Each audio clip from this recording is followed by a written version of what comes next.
orang Yahudi dan seorang Nasrani, walakin kana hanifan muslima, tetapi adalah seorang yang hatinya condong kepasrahan terhadap Allah Subhanahu wa taala.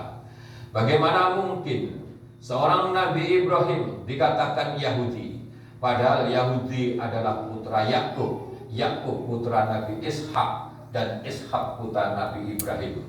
Bagaimana mungkin Nabi Ibrahim alaihissalam disebut seorang Nasrani, padahal jauh di bawahnya. Oleh karena itu, amatlah tepat Al-Quran jika mengatakan bahwa Nabi Ibrahim adalah orang yang mempunyai kecenderungan terhadap agama yang penuh dengan kepasrahan terhadap Allah Subhanahu wa taala. Jamaah salat Id yang dimuliakan oleh Allah Subhanahu wa taala.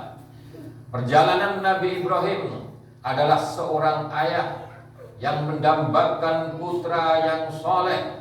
Tiap hari dia berdoa, tiap bulan dia berdoa. Bukan setahun, 2 tahun dia terus berdoa, Rabbi habli minas solihin. Ya Allah, berikanlah kami anak yang soleh. Tetapi 84 tahun atas kesabarannya berdoa di hadapan Allah Subhanahu wa taala, barulah Nabi Ibrahim dikaruniai putra, yaitu yang bernama Ismail alaihissalam. Masih merah, belum berumur beberapa bulan, Allah pun juga menguji kesabaran Nabi Ibrahim dengan meletakkan anak dan istrinya di bawah lembah yang tidak bertuan, di bawah lembah yang tidak ada air. Dari situlah, karena keteguhan Nabi Ibrahim, ketakwaan Nabi Ibrahim, ketaatan Nabi Ibrahim kepada Allah Subhanahu wa taala, dengan mantap dia meletakkan anak dan istrinya di lembah yang tidak bertuan. Ayyuhal hadirun jamaah Jum'ah rahimakumullah. Selang beberapa tahun, Nabiullah Ibrahim alaihissalam mendatangi lagi tempat yang tidak bertuan, dan di situ dijelaskan fabasyarnahu bi ghulamin halim. Dia telah mendapatkan Ismail putranya, seorang gulam, anak yang kira-kira beranjak mau dewasa, anak yang sudah mulai bisa menerima pelajaran, anak yang sudah bisa diajak untuk bermusyawarah. Betapa bahagia Nabi Ibrahim. Doa yang selama ini dipanjatkan kepada Allah, hari itu sang Ismail anaknya benar-benar telah beranjak menjadi dewasa. Tetapi Allah tidak berhenti menguji Nabi Ibrahim sampai di situ. Cinta Allah tidak bisa dicemburukan oleh yang lain. Nabi Ibrahim tetap diberi cobaan oleh Allah. Falamma ma'ahus sa'ya qala ya bunayya inni ara fil manam an abbahuka fakul madza tara. Ketika anak mulai diajak bicara, anak mulai bisa menerima pelajaran, anak mulai bisa menerima pengalaman dari orang tuanya, Allah memerintahkan lewat mimpinya untuk menyembelih anaknya. Allah tidak meminta kambingnya, Allah tidak meminta ontanya, Allah tidak meminta hartanya, tetapi Allah meminta roh yang sudah menjelma pada tubuh Ismail untuk diambil kembali kepada Allah. Betapa susahnya anak yang begitu dicintai, yang bertahun-tahun didambakan, dengan begitu saja Allah memerintahkan untuk menyembelihnya. Ayyuhal hadirun jamaah Jum'ah rahimakumullah. Karena anak sudah mulai besar, maka Nabi Ibrahim pun menyatakan, bermusyawarah terhadap anaknya, fanzur ma taro, bagaimana pendapatku wahai anakku. Jawaban anak memang sangat diidam-idamkan, karena yang dipertaruhkan bukanlah cinta dan kasih sayang terhadap anak, tetapi merupakan keimanan, ketaatan dan ketakwaan kepada Allah Subhanahu wa taala. Apa jawaban dari anak? Ya abati fa'al ma tu'mar. Ya abati merupakan panggilan yang sopan dari seorang anak terhadap orang tua. Laksanakan matumar apa yang telah diperintahkan oleh Allah. Satajiduni insya Allah. Nabi Ibrahim melaksanakan insya Allah. Benar-benar tidak ada keangkuhan dan kesombongan di dalam hatinya. Ismail tidak mengatakan pasti akan menjadi orang yang sabar. Tidak diragukan lagi orang menjadi orang yang sabar. Tidak berbicara seperti itu, tapi tetap mengatakan insya Allah. Benar-benar di dalam hati Ismail tidak ada benih keangkuhan dan kesombongan. Ayyuhal hadirun jamaah sholat Id yang dimuliakan oleh Allah Subhanahu wa taala.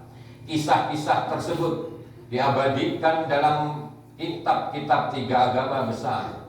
Ibarat intan yang berkilau, dipandang dari mana saja akan tetap indah.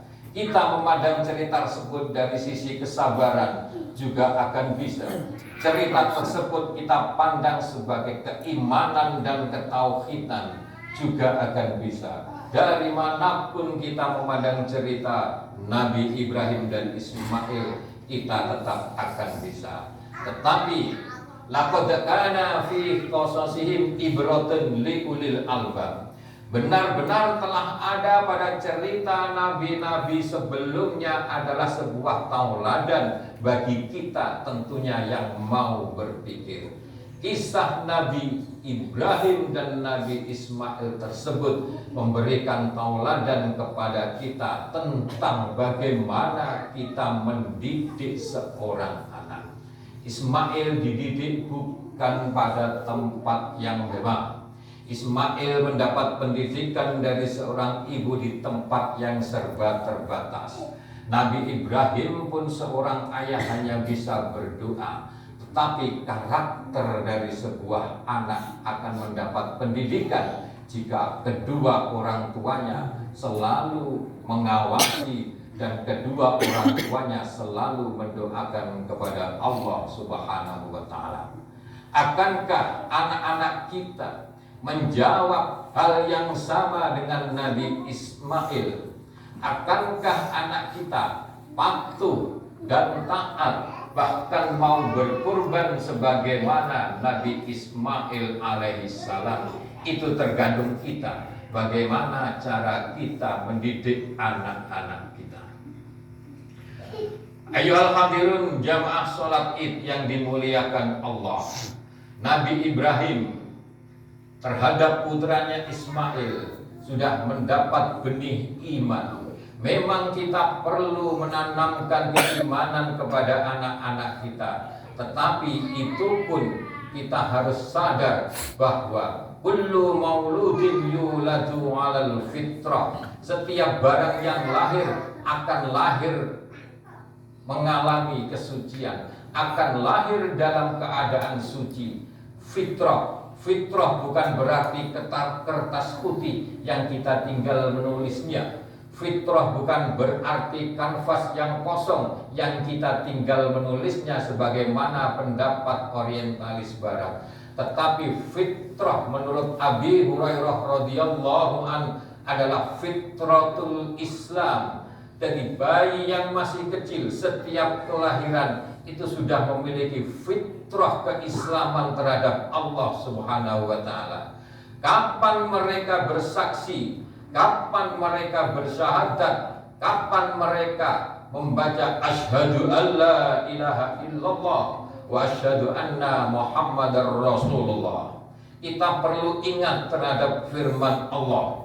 Wa id akhadha rabbuka min bani adama min zuhurihim dzurriyyatahum wa ashhadahum ala anfusihim alastu bi rabbikum qalu bala syahidnya. Tidakkah kita ingat ketika Allah mengambil persaksian terhadap roh-roh yang dari anak turun Adam?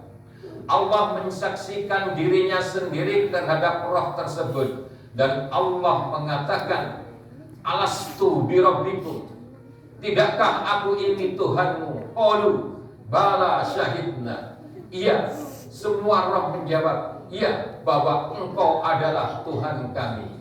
Sebenarnya kita yang hidup ini, semua yang lahir ini telah memiliki fitratul Islam. Dan bagaimana fungsi pendidikan? Fungsi pendidikan adalah membangkitkan potensi keislaman yang ada pada setiap kelahiran dan mewariskan ilmu dari generasi ke generasi. Apakah anak kita mampu mewarisi apa yang kita miliki sampai ke anak cucu? Apakah bahkan malah sebaliknya? Apakah bahkan malah mengkafirkan kita karena otaknya telah dicuci oleh faham takfiri? Apakah ketika kita ibadah, ketika kita berzikir, kita malah diremehkan karena otaknya sudah tercemar dengan pemikiran yang sekuler? Jamaah sholat id yang dirahmati Allah, marilah kita tetap berusaha berdoa untuk mendoakan anak-anak kita agar tetap seiman, seagama hingga yaumil qiyamah. Barakallahu li wa lakum fil Qur'anil azim. Wa nafa'ani wa iyyakum minal ayati wa dzikril hakim. Wa taqabbala minni wa minkum tilawatahu innahu huwal barrur rahufur rahim.